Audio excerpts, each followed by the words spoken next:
Assalamu alaikum students. This is your computer class and I am your computer teacher Sabrina Mushtaq, and in today's lecture I will teach you about central processing unit, its functions and its functional units. So starting from CPU, हम लोग पहले देखेंगे कि ये CPU क्या होता है और इसका क्या काम होता है। ठीक है, तो जैसे कि CPU सेंट्रल प्रोसेसिंग यूनिट नाम से ही हमें लग रहा है कि ये कुछ प्रोसेसिंग का काम करता होगा, ये ऐसा यूनिट है जो प्रोसेसिंग संभालता होगा। तो हम क्या करते हैं, हम इसको कुछ रॉ डेटा देते हैं तो और उस डेटा को ये हमें कुछ मीनिंगफुल इंफॉर्मेशन में प्रोवाइड करता है, आउटपुट देता है एज मीनिंगफुल इंफॉर्मेशन। अब मैं आपको ये बोलूँगी कि ये CPU जो है ये कैसे मतलब ये प्रोसेसिंग का काम करते हैं और ये हमें आउटपुट एटसेट्रा कैसे देता है। हम क्या करते हैं, जब हमें कोई काम करवाना होगा कंप्यूटर से, हम क्या करते हैं, हम उसको इनपुट देते हैं इनपुट डिवाइसेस के थ्रू। और इस इनपुट में हम लोग क्या देते हैं, हम इसको डेटा देते हैं और इंस्ट्रक्शन देते हैं। डेटा वो होता है जिस पे हमें काम करवाना होता है और इंस्ट्रक्शन वो होती है जो हमें काम इससे करवाना होगा। मतलब अगर हमें डेटा है, हमें इस पे कुछ काम करवाना है तो वो हम एज इंस्ट्रक्शन देते हैं कंप्यूटर को, क्योंकि हमें इसको ज़रूरी बताना है कि मतलब हमें इस डेटा के साथ क्या करना है, हमें इसके साथ कैलकुलेशन करनी है या कुछ भी।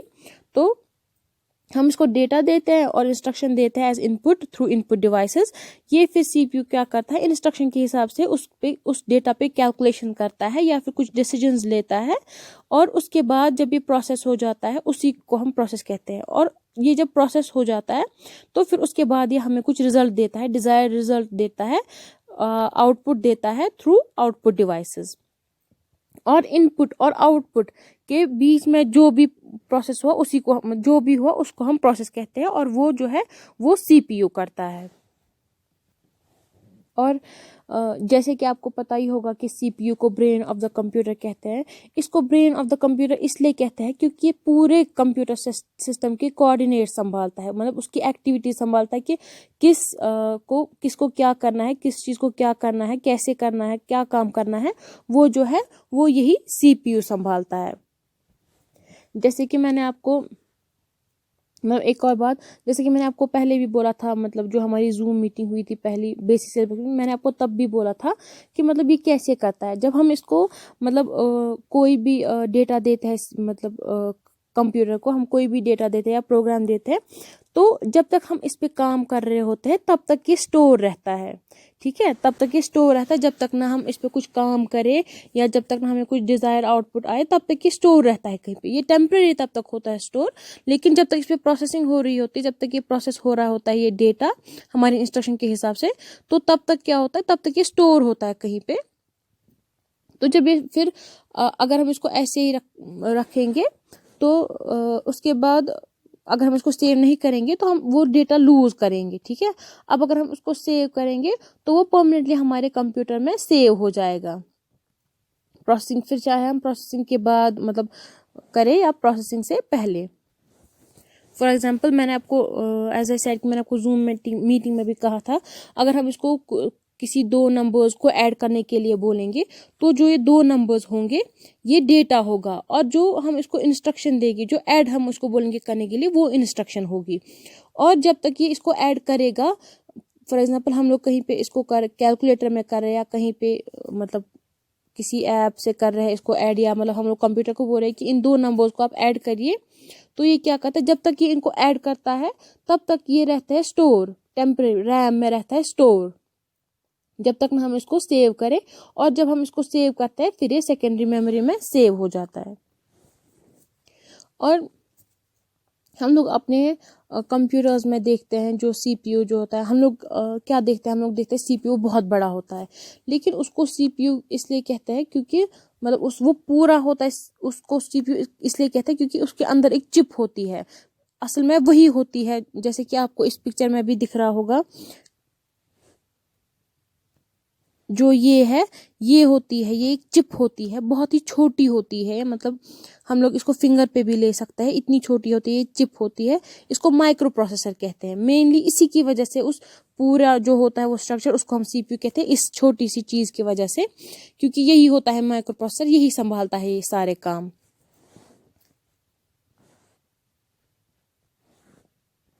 और जो ये चिप होती है ये बनी होती है सिलिकॉन से, और इसको हम लोग इंटीग्रेटेड सर्किट भी कहते हैं, या आईसी, इसको इंटीग्रेटेड सर्किट भी कहा जाता है। अब आप सोचेंगे कि अगर मतलब सीपीयू मतलब ये इतनी छोटी सी चिप होती है तो ये सीपीयू में कहाँ पे होती है? ये सीपीयू में मदरबोर्ड पे लगी होती है। जो मदरबोर्ड होता है वो सर्किट बोर्ड होता है इसका, मतलब सीपीयू में जो स्ट्रक्चर के अंदर होता है मदरबोर्ड, उसी पे ये छोटी सी चिप लगी होती है। ये माइक्रो प्रोसेसर जो होता है ये लगा होता है उसी मदरबोर्ड पे। ये मदरबोर्ड पे इसलिए लगा हुआ होता है क्योंकि मदरबोर्ड ही है जो इसको हेल्प करता है कम्युनिकेट करने के लिए बाकी डिवाइसेस के साथ, या बाकी जो होते हैं इंटरनल कंपोनेंट्स होते हैं कंप्यूटर के। ये मदरबोर्ड जो है यही मतलब सारे कंपोनेंट्स को कनेक्ट करता है, कम्युनिकेट करने में हेल्प करता है। यहाँ पे भी आप देख सकते हो, ये आपकी बुक की फोटो ही है। यहाँ पे भी आप देख सकते हो कि यहाँ पे ये कितनी छोटी है। ये माइक्रो प्रोसेसर कितना छोटा होता है और ये कितना काम संभालता है। तो अब मैं आपको यहाँ पे एक एग्जाम्पल दूंगी प्रोसेसिंग की, कि प्रोसेसिंग कैसे करता है। ये एग्जाम्पल है उसकी। देखिए फॉर एग्जाम्पल ये मैंने वर्ड खोला है, ओपन किया है, और इसमें मैंने कुछ पैराग्राफ में इसमें मैंने कुछ डेटा डाला है, ठीक है। ये जो मैंने यहाँ पे सामने लिखा है ये सब जो है ये सब डेटा है, ठीक है। अब ऊपर मुझे सर्च ऑप्शन आ रहा है यहाँ पे, तो मैं इस सर्च ऑप्शन पे जब करूँगी तो इससे मैं इसके थ्रू मैं इसको इंस्ट्रक्शन दे रही हूँ कि आप इसमें से सर्च करिए कुछ। जैसे कि मैं इसको बोलूँगी आप इसमें से कंप्यूटर सर्च करिए। देखिए इसने कंप्यूटर सर्च किया, तो ये जो यहाँ पे मैंने दिया था ऑलरेडी ये पैराग्राफ जो मैंने डेटा दिया, ये डेटा था, और मैंने इसको सर्च का जो दिया, सर्च आप करो, ये इंस्ट्रक्शन थी। अब मैंने इसको इंस्ट्रक्शन दी कि आप ये जो कंप्यूटर वर्ड है ये आप इसमें से सर्च करो, ठीक है। ये कंप्यूटर जो है ये भी डेटा है, जो मैंने ऊपर ये लिखा कंप्यूटर ये भी डेटा है। मैं इसको बोल रही हूँ कि आप इसको इसमें से सर्च करो, यहाँ पे कंप्यूटर कहाँ कहाँ पे है।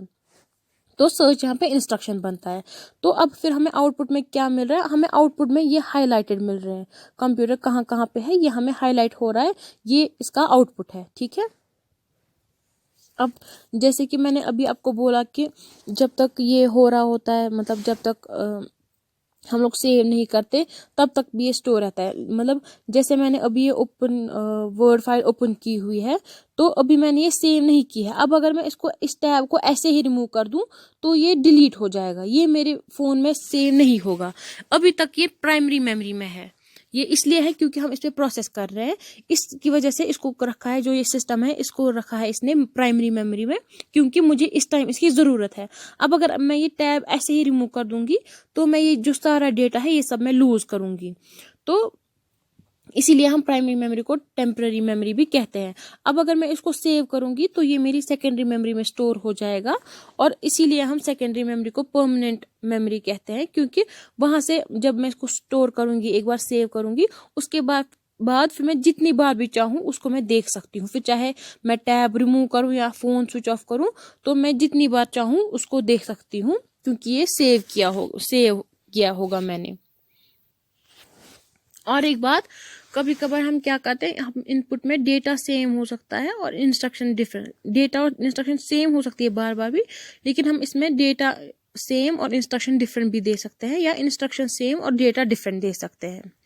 जैसे कि यहाँ पे डेटा सेम है, मतलब एक ये इतना जो इस पे लिखा है ये सब सेम है। अब मैं इसको इंस्ट्रक्शन दे रही हूँ फिर से सर्च की, लेकिन इसको मैं अब यहाँ पे इंस्ट्रक्शन तो सेम दे रही हूँ इसकी, मतलब सर्च की, लेकिन अब मैं इसको बोलूँगी अब आप सीपीयू सर्च करो। अब मैंने इसको डेटा में सीपीयू बोला, डेटा में सीपीयू दिया और इंस्ट्रक्शन मैंने सेम रखी कि आप सर्च करो। अब इसने हम मुझे आउटपुट जो दिया हाईलाइट फिर से करके दिया कि सीपीयू कहाँ कहाँ पे है। तो आई होप आपको इतना समझ में आ गया होगा। एंड इसके बारे में भी अगर आपको कुछ क्वेश्चन होगा तो आप मुझे बोल सकते हो। तो अब आगे चलते हैं हम थोड़ा। अब हम देखेंगे कि सीपीयू के फंक्शनल यूनिट्स क्या है, ठीक है। सीपीयू के जो फंक्शनल यूनिट्स है वो है control unit, arithmetic logic unit और मेन मेमोरी यूनिट, ठीक है। इसमें क्या होता है, ये जो ये CPU में जो यूनिट्स है, इन डिफरेंट यूनिट्स के डिफरेंट फंक्शंस है, और वो हम इंशाल्लाह नेक्स्ट टॉपिक में पढ़ेंगे, क्योंकि वो थोड़े एक्सप्लेन करने हैं तो एक ही टॉपिक में नहीं हो पाएंगे। तो फिलहाल आप बस आप फिर भी एक बार इसमें मतलब उसमें थोड़ा सा देख के रखिएगा कि ये यूनिट जो है ये क्या काम करता है, थोड़ा सा आपको आइडिया रहेगा, आपको फिर समझने में इजी हो जाएगा। तो और जो मैंने आपको आज भी पढ़ाया, उसमें आज जो पढ़ा मतलब जो पढ़ा आपको मैंने सेंट्रल प्रोसेसिंग और उसका काम जो है उस पर भी आप उसको भी आप अच्छे से पढ़ोगे। आज के लिए इतना ही।